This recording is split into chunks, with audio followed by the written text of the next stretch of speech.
Assalamualaikum guys, balik lagi sama gue Haifa Mayang. Gue merupakan mahasiswa kedokteran di Universitas Indonesia. Kali ini kita bakal belajar tentang respirasi aerob yang terdiri atas glikolisis, dekarboksilasi oksidatif, siklus Krebs, dan fosforilasi oksidatif. Berbeda dari video-video sebelumnya, di video ini, pada beberapa part, gue bakal minta kalian buat ngafalin. Tapi sisanya kalian tetap harus ngerti ya, karena nanti di akhir gue bakal ngasih catatan cepet inget amin yang bakal ngebantu kalian buat belajar secara aktif dan gak pasif atau disuapin kayak biasanya. Buat yang belum subscribe, bisa banget subscribe dan like.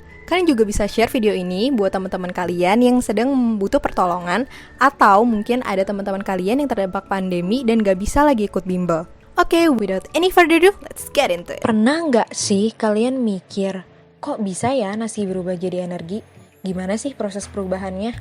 Pernah nggak kalian bayangin, gimana kalau tubuh kalian nggak bisa ngubah nasi jadi energi? Pasti bakal lemes banget nggak sih? Emang keren banget tubuh kita ini. Itulah kenapa kita mesti tahu respirasi aerob. Pay attention, we're on this together. Jadi, kita bakal review dikit tentang pengertian metabolisme dari episode sebelumnya. Buat yang udah nonton, kalian bisa skip ke bagian cakupan pembahasan UTBK. Di dalam tubuh makhluk hidup, ada banyak sekali reaksi kimia yang terjadi. Mulai dari makanan yang masuk, dicerna, diubah menjadi energi, hingga akhirnya kita bisa bergerak, semuanya membutuhkan reaksi kimia. Reaksi kimia yang terjadi di dalam tubuh kita disebut sebagai metabolisme. Metabolisme terbagi menjadi dua, anabolisme dan katabolisme. Kemampuan makhluk hidup untuk mengubah senyawa sederhana jadi senyawa kompleks disebut sebagai anabolisme. Anabolisme ini membutuhkan energi, makanya disebut sebagai endergonik. Contohnya adalah fotosintesis dan kemosintesis. Sedangkan kemampuan makhluk hidup untuk memecah struktur kompleks menjadi sederhana disebut sebagai katabolisme. Kalau anabolisme membutuhkan energi, katabolisme menghasilkan energi, makanya disebut eksergonik. Contohnya respirasi.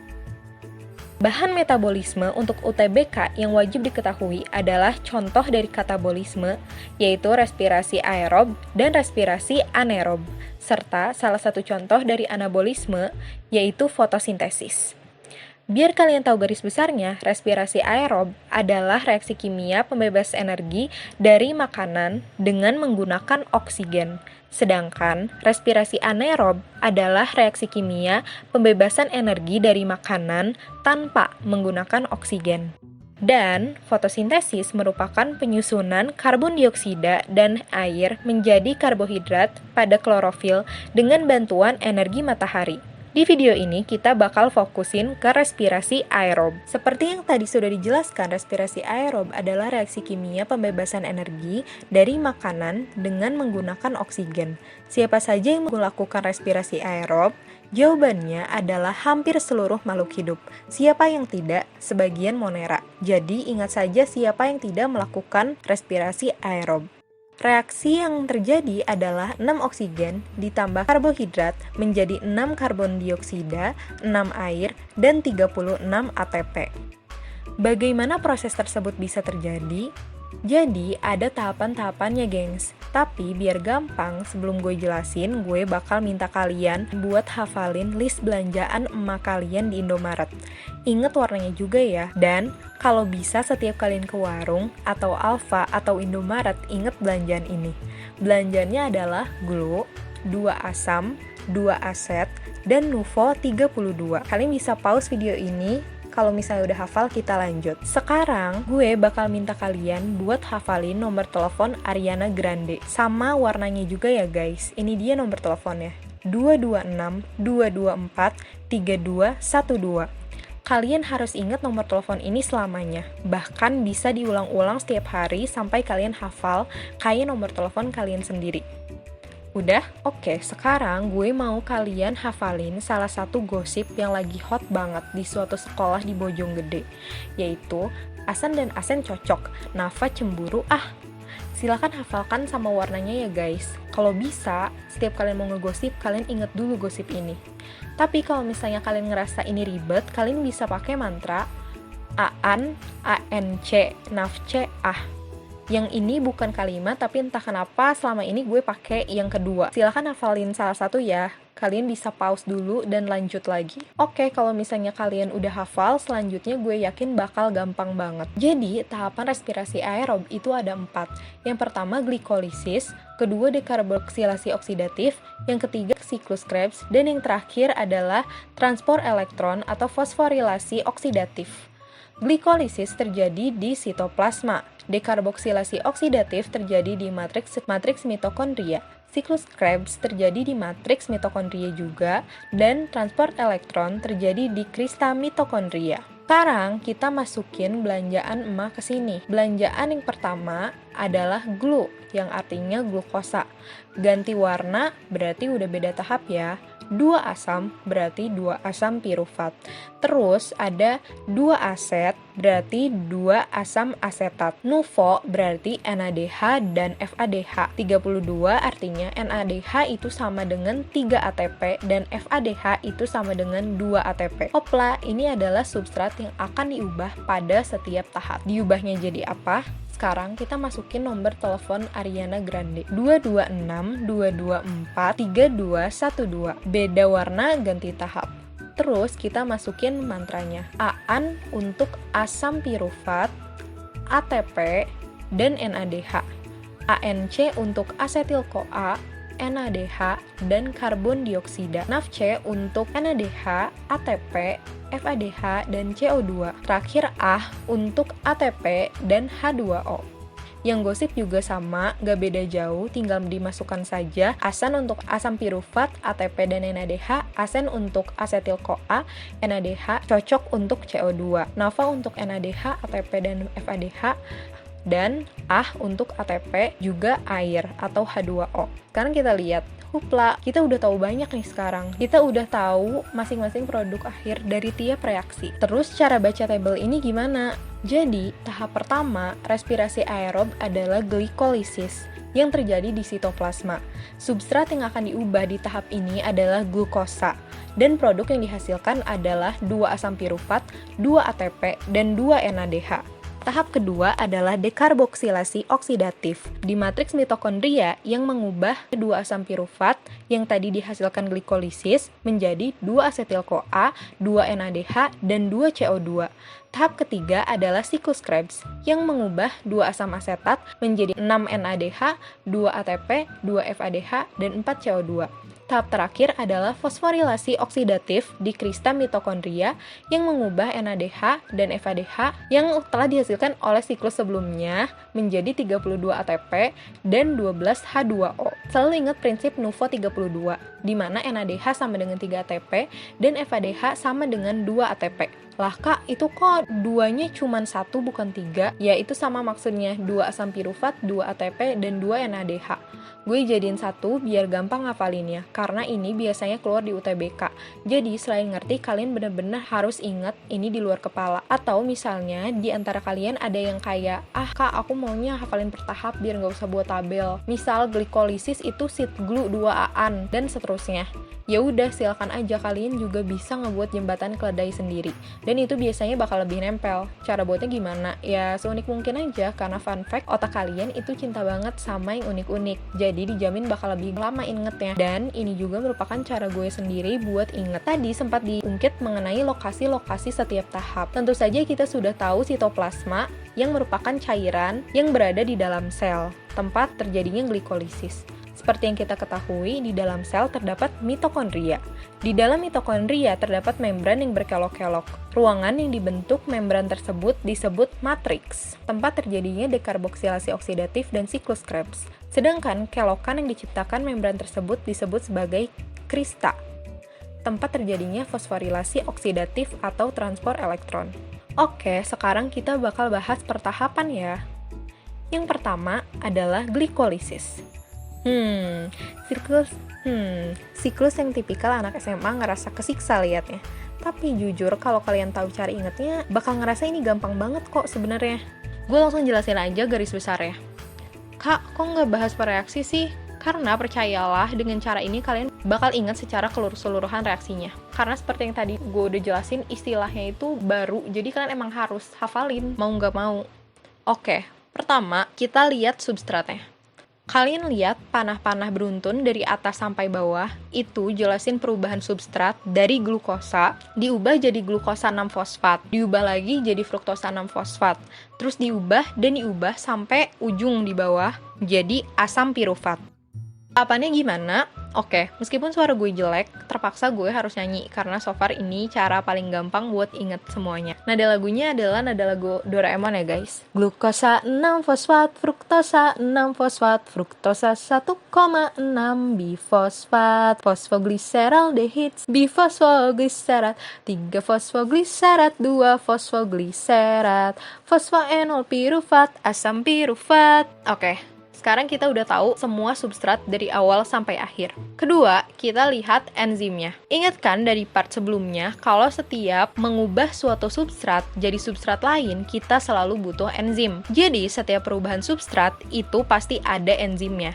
Di sini enzimnya itu adalah yang ada bulat-bulat angka birunya. Ini juga pakai lagu. Nada lagunya Balonku Ada 5. Dan disclaimer lagi, maaf gue rada nge-rap dikit di tengah karena ini lagu buatan gue sendiri.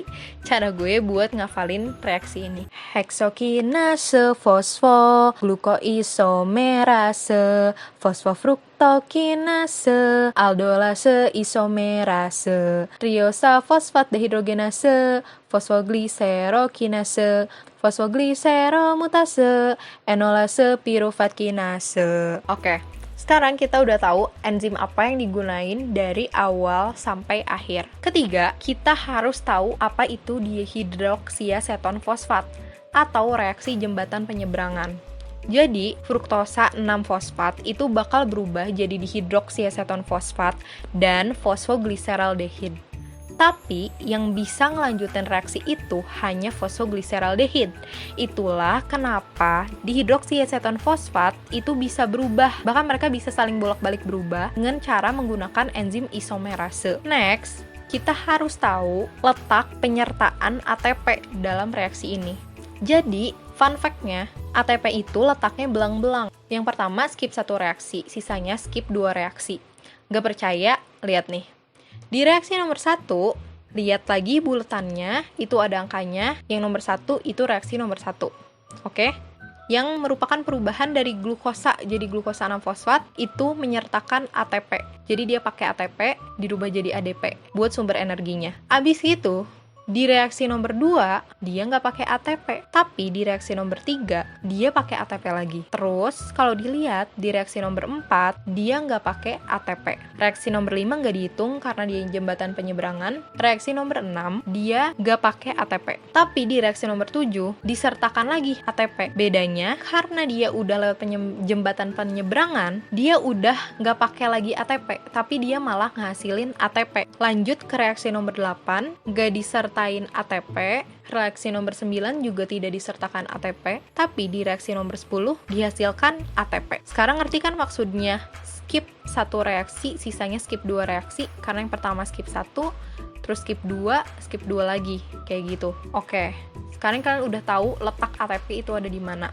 Terakhir, kalian harus tahu reaksi yang ngebutuhin NAD dan lepas NADH plus ngikat 2 fosfat. Nah, ini letaknya setelah jembatan penyeberangan. Oke, sampai sini kalian pasti nanya, Kak, itu kan ATP-nya ada 4. Kok tadi dari nomor telepon Ariana Grande ATP-nya yang dihasilin cuma 2? Tenang guys, kita pas di awal itu pakai 2 ATP kan. Jadi, kita hitungnya 4 dikurang 2. Jadi, hanya ada 2 ATP yang terbentuk. Dan jangan lupa juga untuk ngehasilin 2 NADH dan 2 hidrogen dibutuhin 2 NAD+, 4 elektron, dan 4 hidrogen. Sekarang kalian udah punya gambaran satu reaksi penuh kan? Cara bacanya gimana? Gampang. Glukosa bakal diubah jadi glukosa 6-fosfat oleh enzim hidroksilase. Dalam reaksi tersebut, terjadi penggunaan ATP yang kemudian berubah jadi ADP. Dan begitulah seterusnya. Kalian bisa baca sendiri karena kalian udah tahu keseluruhan reaksi. Gue yakin kalian bisa baca dari awal sampai akhir. Tapi kalau dari gue sih 5 prinsip tadi kalian bakal bisa ngerjain soal UTBK. Akhirnya kita udah lewatin bagian paling menantang dari bab ini. Sekarang kita masuk ke langkah berikutnya, yaitu dekarboksilasi oksidatif. Kalau lihat ini, ngerasa surga banget nggak sih dibanding reaksi tadi? Jadi, asam pirufat yang tadi dihasilin di glikolisis dipakai buat diubah jadi asetil-CoA. Selama reaksi ini, NAD lewat dan dihasilkanlah NADH. Sama, CoA juga lewat, dihasilkan CO2. Bentuk substrat akhirnya adalah asetil-CoA. Lanjut ke siklus Krebs, dia itu bentuknya lingkaran ya guys. Dan lanjutan dari asetil-CoA yang tadi dihasilin dari dekarboksilasi oksidatif. Nah, biar nggak pusing, ini juga ada nyanyiannya untuk substratnya. Nada lagunya pelangi-pelangi. Sorry, gue nyanyi lagi, tapi mau nggak mau gue harus ngajarin kalian. Biar kalian gampang inget. Asetil-CoA, sitrat isositrat, alfa ketogultarat, suksinil-CoA, suksinat fumarat, malat oksaloasetat. Siklus Krebs, udah hafal ya. Yang unik dari reaksi ini, pasti ada aja yang ikut nimbrung di setiap reaksi. Kayak pelepasan CoA di reaksi nomor 1, kemudian pelepasan dan penggunaan air di reaksi nomor 2. Nah, biar gampang, kalian bisa ingat kata-kata ini. Kok air kona-kona berenergi, padahal airnya muter, yang merupakan singkatan dari CoA. Kemudian air untuk air, Ko untuk CO2, Na untuk NADH. Kona lagi sama untuk dua reaksi selanjutnya. Kemudian berenergi, maksudnya pelepasan energi, di mana pada tahap ini terjadi pelepasan ATP. Padahal untuk FADH, kemudian air lagi untuk air, dan ada Na untuk NADH, dan muter untuk mengingatkan bahwa siklus ini berputar atau kembali ke awal. Yang perlu kalian mengerti, semuanya numpang lewat, kecuali air yang di nomor 7, dan CO2 di nomor 3 dan 4. Nggak percaya? Kita lihat. CoA cuma numpang lewat. Air yang di nomor 2 juga cuma numpang lewat. NAD numpang lewat buat ngasilin NADH. GDP numpang lewat buat jadi GTP yang nantinya bakal berikatan sama ADP buat jadi ATP. FAD numpang lewat buat jadi FADH2. Oke, sampai sini. Mungkin dari sebagian kalian ada yang bertanya-tanya, Kak, ini mah ngubah asetil-CoA dong, bukan ngubah asam asetat kayak yang diajarin di awal. Tidak, teman-teman. Jika kalian lihat dengan seksama, substrat yang diubah sebenarnya adalah oksaloasetat atau asam asetat. Dan asetil-CoA hanya membantu dengan berikatan pada reaksi tersebut dan melepas CoA-nya agar substrat tersebut dapat berubah menjadi sitrat. Begitu pula selanjutnya, sistem pembacaannya sama seperti reaksi glikolisis yang telah dijelaskan. Oke, kita masuk tahap selanjutnya. Berbeda sama tahap-tahap sebelumnya, untuk tahap ini paling enak itu kalau paham. Proses loncatan listrik menghasilkan air atau yang nantinya ada pada jangkauan panah pada gambar disebut rantai transport elektron. Jadi sebenarnya fosforilasi oksidatif dan rantai transport elektron itu tidak sama. Yang benar adalah rantai transport elektron merupakan bagian dari fosforilasi oksidatif. Sedangkan proses menghasilkan energi sendiri disebut sebagai kemiosmosis. Jadi di kristal mitokondria itu ada 4 pompa. Namanya kompleks 1, 2, 3, dan 4. Dalam melakukan tugasnya dibantu dengan CoQ yang berwarna hijau dan sitokrom C yang berwarna abu-abu. Di paling ujung ada ATP sintase yang bakal bertugas menghasilkan energi. Siklus ini siklus paling penting karena siklus inilah yang menghasilkan energi paling banyak. Seperti yang kita tahu, dari tahap-tahap tadi dihasilkan NADH dan FADH. Singkatnya, tahap ini tuh tahapan ngubah NADH dan FADH tersebut jadi ATP atau energi. Sekarang, apabila diperhatikan, di sisi bawah ada banyak H+, bebas berkeliaran, nunggu pompanya buat bantuin dia nyebrang ke bagian atas. Gimana cara nyebrangnya? Ceritanya, NADH datang. Dia mendekati kompleks 1, karena udah deket kompleks 1, NADH berubah jadi NAD+. Di situ, dia ngasih elektron buat kompleks 1. Sebagai hadiah karena dia udah ngebantu NADH buat berubah jadi NAD+. Kompleks 1 seneng banget. Karena seneng, dia mau bantuin H+ nyebrang. Karena kompleks 1 udah happy, dia ingin berbagi kebahagiaan ke CoQ. Akhirnya, elektron tersebut loncat buat ngebahagiain CoQ. Di lain sisi, FADH2 datang mendekati kompleks 2, tempat dia bisa berubah jadi FADH. Karena udah berhasil berubah, FADH2 ngasihin elektronnya buat kompleks 2. Tapi sayang, dia emang dari awal nggak bisa bantu H+ nyebrang, karena pompanya nggak nyampe ujung. Jadi akhirnya kompleks 2 mengirimkan elektronnya ke CoQ. Meskipun CoQ udah menerima 2 elektron, CoQ tetap nggak bahagia, karena CoQ nggak berhubungan langsung sama H+. Dia emang nggak akan pernah bisa mompa H+ nyebrang. Akhirnya, 2 elektronnya loncat ke kompleks 3.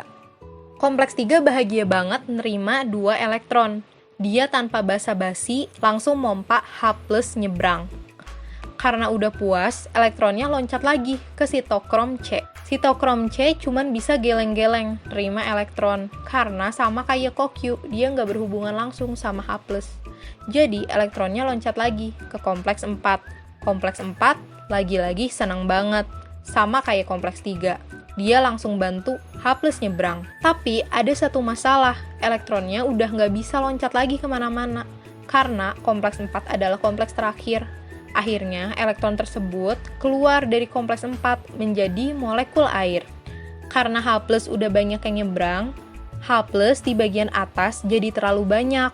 Dan kalian harus tahu kalau tubuh kita itu cinta banget sama keseimbangan, dan mereka punya sistem keseimbangan yang otomatis.